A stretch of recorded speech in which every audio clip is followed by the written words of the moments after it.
DIY. Build the storage access for under 80 bucks in under 5 minutes. Detailed and stylish.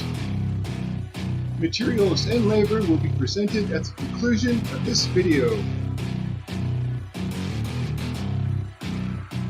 After creating a dust squall by using the flush cut, we quickly resorted to caveman tools, something to keep the dust at bay.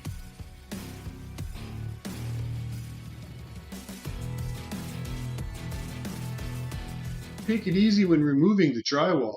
It's about to go from a wall to a door in no time. Once the boss cleans up this chaos, we'll put this stud in a headlock and start framing it like it owes us money.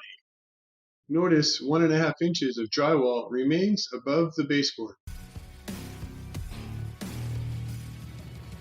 After removing this stud, we are ready to start the perimeter framing of this opening.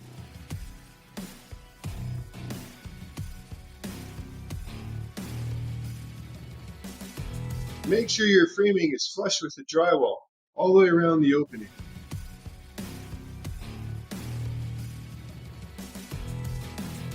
Framing is completed, fasten the drywall screws along the edge and rasp the edges of the drywall to ensure there's a good friction fit with the new door. Screw permanent 2x4 blocking to the wall framing as shown on both sides. This will give added support to the door. Now we can screw 2x4s to the back side of the drywall that we had cut out earlier. Cut the edges at around 30 degrees as shown. This will help when sliding the door in and out.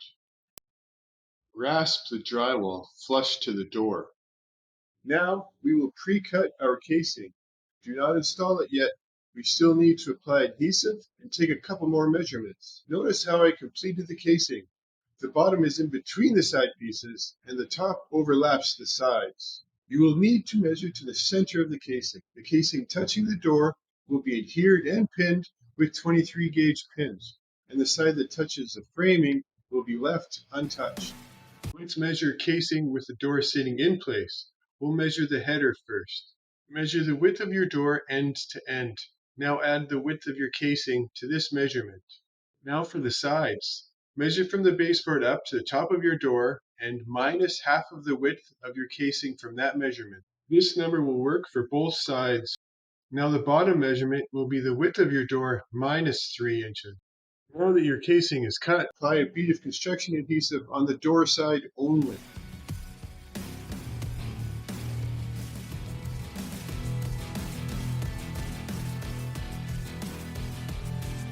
When using a 23 gauge pinner, DeWalt, Milwaukee, or any brand, shooting the nail straight in doesn't look like it would hold anything.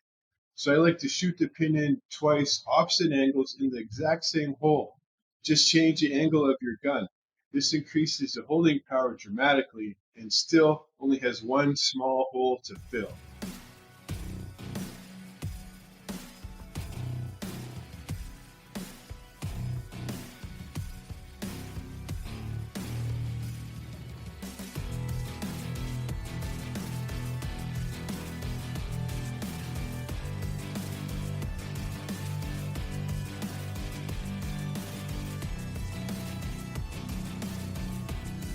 As the clock ticks down, anticipation fills the air, signaling that the moment has finally arrived. The culmination of all your hard work and dedication is about to be unveiled.